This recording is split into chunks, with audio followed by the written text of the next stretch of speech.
So, good morning mga idol. So, mayroon na naman akong video clip mga idol ang ipapakita ko sa inyo na kung saan si BP Lustay ay nagsalita tungkol ito sa crisis mga idol na kung saan kinukumpara niya ang crisis noon sa COVID-19 pandemic at saka yung gira ngayon sa Middle East mga idol.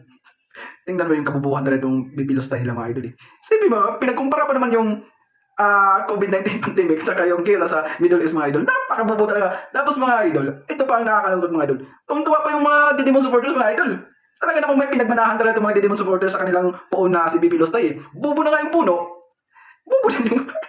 Grabe mga idol. No? Pinagkumpara, sabi ni BP Lustay mga idol sa kanyang interview dun sa Banatiros mga idol sa Isiminay mga idol. Sabi po niya, napakadali lang daw magpadala ng aeroplano. Wala daw kahirap-hirap. Madali lang. Kasi nagawa na daw nila noong panahon ng COVID-19 pandemic. Sus, Diyos niyo. Ay, nako. Pinagkumpara mo naman yung COVID-19 sa gira sa Middle East. Ano ba yung bipilos tayo? Huwag mo ikumpara yung dalawang senaryo na mahirap ang sitwasyon kaysa COVID-19. Ang gira sa Middle East ngayon ay mahirap po sumuong doon kasi baka mamaya yung aeroplanong gagamitin mo ay matarget ng either Iran or US or Israel.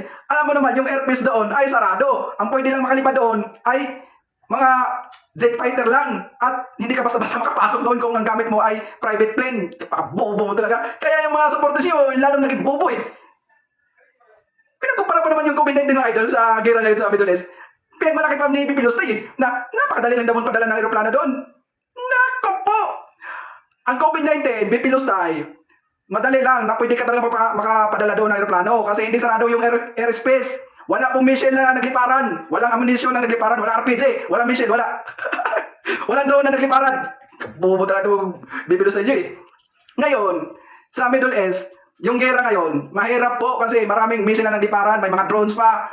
Kung ano-ano na lang. Eh yung dalawang jet fighter nga ng yung Amerika eh, na friendly fire ng Israel. Oh, what if kung yung gagamitin mong aeroplano para magsundo doon sa mga FW, kung matamaan yun, di, sabog-sabog sila. Buti kung ang sakay doon, puro DDS ang sakay doon. Okay lang. grabe naman itong mindset na ito, bibilos tayo eh. Bobo talaga eh. Alam mo naman eh, maraming missile na nagliparan eh. Maraming drones. Eh sa COVID-19, wala namang missile na nagliparan. Walang drones na nagliparan. Walang bumbang nagbagsakan. Bobo talaga eh. Dahil, Diyos Mio, Maricar. Kaya yung mga DDS supporters na lalo naging bobo dahil sa poon nilang bobo din. Narito po yung video mga idol kung saan sinabi mismo ni BP Lustay na hindi na mahirap magpadala ng aeroplano doon para magsundo ng mga OFW. Eh, pinagkumpara pa naman dito. Panoorin yung mga idol kung gaano ka bobong BP Lustay ng mga Didimon supporters. Ito mga idol, panoorin natin. Alam mo, napakadali magpadala ng aeroplano eh. Sa totoo lang. Alam niyo ba nung COVID na panahon, madami ang na-stranded ng mga tiga Davao City dito sa Manila. Napakadali. Nagkontrata kami ng commercial airline. Sabi namin, isasakay namin sila lahat, babayaran namin Kaya kayo mga idol, using hindi talaga ako COVID magtaka funds. na yung mga Didimon supporters So, ay mga ilang beses bobo. namin Dahil ginawa meron talaga silang pinagmanahan. Nangontrata kami sa commercial airlines, lumipad yung Aray ko!